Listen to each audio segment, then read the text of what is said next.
my first gem, ko te taonga tuatahi, a deepened connection with myself and my hoa.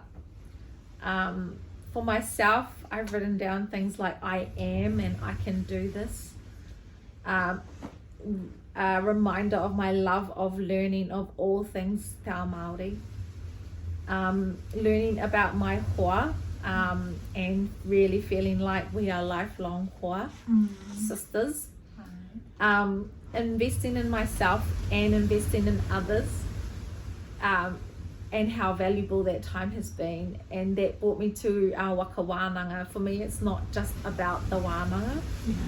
It's not just about kura waka, it's actually been the way in which we chose to journey to kura waka and back, as a gem. And what I've loved about our kōrero ki roto i te waka and ki te hōtera around just no judgment, sharing, receiving and giving, and all of the conversations. I've learned so much during that period as well as when we're at kura waka. And then for me, the deepening the connection with myself has definitely been around the whakatauki and every card, and seeking the tohu ki roto i ngā kāri, and they have been on.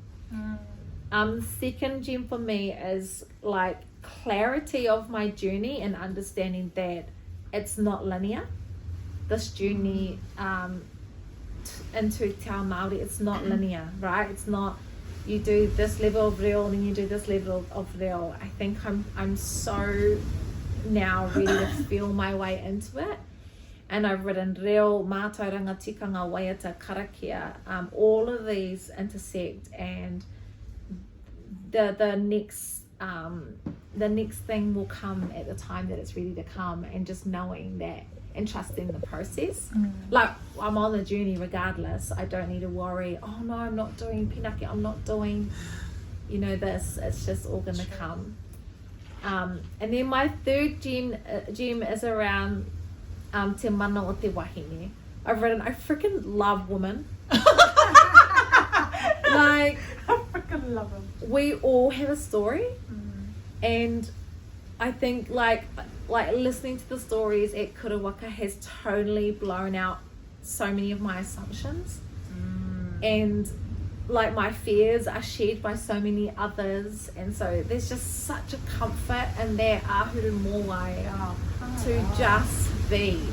And I've written, I am a Māori woman, and I felt like I went into this totally thinking that I would be like a taina, but actually like realizing that he rangatira tātou in so many different ways. He tuakana he taina hoki, engari, I think I feel like, oh my God, like people look, maybe it's because we're a bit older, but actually it's not just because of that, it's because of our whiako, our pukinga, our rangatiratanga, and people are looking at us, and I'm like, I don't know if I've ever had that in the ao Māori space before. So that's quite beautiful. But I did write, as well as being, proud to be a wahine Māori, I am actually eager to learn my mum's story. It's not too late, even though she's been gone for 5 years now. It's just occurred to me that I don't want to keep saying just because I haven't been on that whenua, I don't want to connect to it. I want to just understand my mum's story, because if not me, who else? It needs to live on beyond her, and I need to be able to share that, as well as where we're from up north. I want to be able to share my mum's kōrero, even if at that point in her life she wasn't interested in it. It takes somebody to reclaim as well, and I need to claim that and learn that from those that I can within my mum's whānau, because it's still who I am. It's still important. So yeah, that for me, like, just a beautiful reflection around being so proud to be Māori, but then acknowledging that there's another part of my story that I have to go and research and learn about and own and love and connect to, because otherwise I feel like I love being a wahine, but my taha wahine from my mum's side, what am I saying about that if I don't accept it and love it and learn about it and nurture her kōrero with my mokopuna, with my children, so just leaning into that taha wahine. So yeah, deepening my connection with myself and my hoa, clarity of my journey ki te ao Māori, and just he mana o te wahine.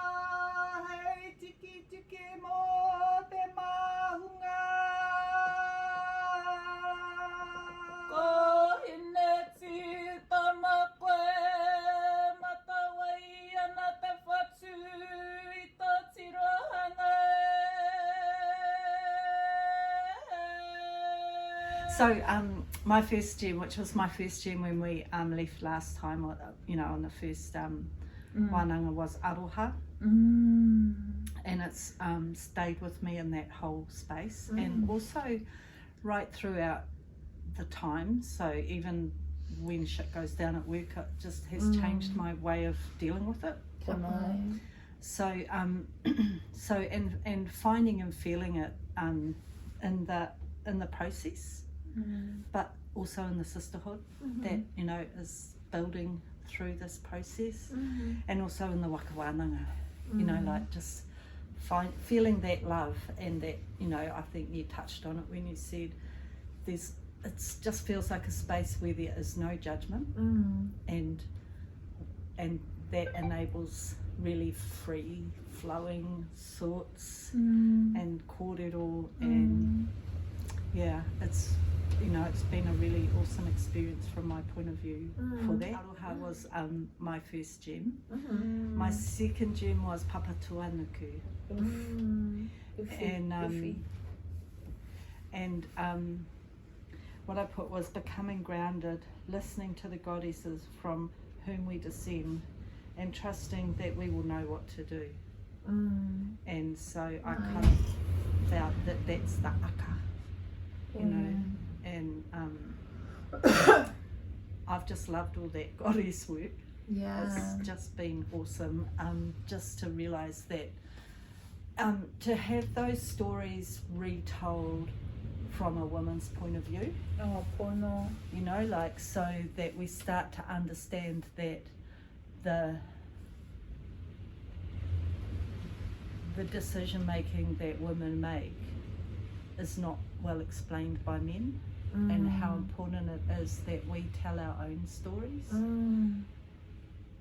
Yeah, and that a lot of our reference points in our world have been built by men, because men have built our education system, men have built our language, men have built everything that we use to tell our stories.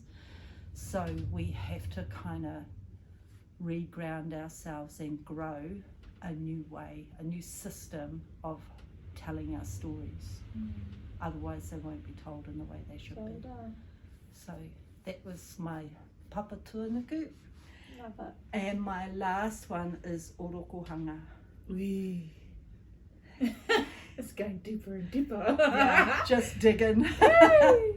And for me, this has just been you know, alongside this, but I think because of it as well, it's, you know, that it's activated another part of me, which is walking backwards into my future, you know, and connecting my whānau with whenua. And yeah, so those are my 3 gems. Beautiful. Aroha, Papatuanuku, Orokohanga.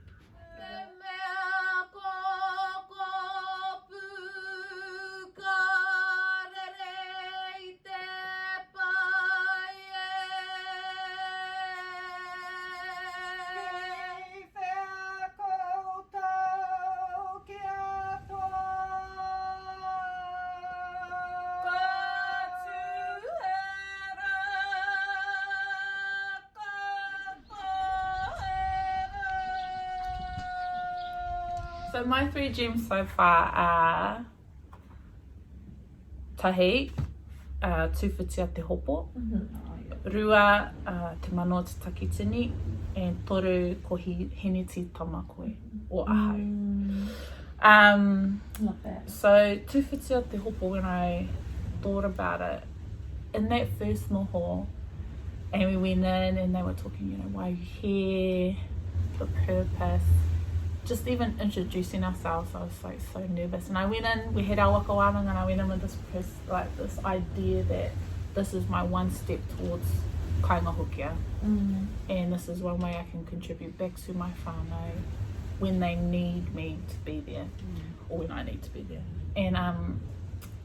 And what I learned in that first noho is actually I was the biggest person standing in my way of doing this earlier, and I just had all these excuses. But actually, I think, was it Whaaraina or Miri talked about letting go and getting out of your own way and just embracing and get all those things off your mind and putting yourself in space, standing it and owning it. So tuwhiti o te hopo's been one of the big ones for me. I can come up with every excuse under the sun, but actually I just need to let go and get out of my own way. Te mana o te takitini is about, I don't think I could have done this without all of us. I think having you two alongside as my tauawhi, my pauwhirinaki, has enhanced this experience just a million trillion % more, forever. Like you said, more ake tonu. And then the wahine that we're on there with, I think our ope was the right ope for us right now. And even our kaiako, I think, that ahuru mō wai, they definitely allowed that space for us. Coming into kura waka, a little bit worried about, like, do we have to be on that marae tuku karanga? Be thinking, actually, they just, it's not like easy breezy Maybelline type thing, but it's kind of like you can have that space to fail, but actually there's no talk about that. It's about being successful, no matter where you are in the awhi and the aroha. It's just so prominent. So te mana o te takitini, I think right space, right people, it's been amazing. And then that kohene te tama koe, I think my whole journey around whare tangata, from the day before starting noho tahi and learning I had adenomyosis to this noho without a whare tangata. And then that first noho where Whaaraina said what she said about, even if you don't have your whare tangata, he wahine tonu koe. That just hit a whole new journey for me. And so being able to still think about karanga, still think about wahinetanga, still think about where to next without my whare tangata is a whole new beautiful journey for me that kura waka has taken me through. And if anything, watch this space, because I feel like we're gonna go Hineti Tama next level. What is it? Half excite me and half scare me. Get ready, we're going together. No. I don't know, just like this whole waiora from some of the kāri we had, the importance of tiakitanga of the tangata and your everything oropo is just a whole new thing for me. So I'll be doing some more health, kaitika, just and quality of life. I think those are things I'm going to keep moving forward as we go on to the next taumata of this school. So beautiful. Those are my three. Tuwhiti o te hopo, te mana o te takitini, kohine te tama koe. Wahine ahu o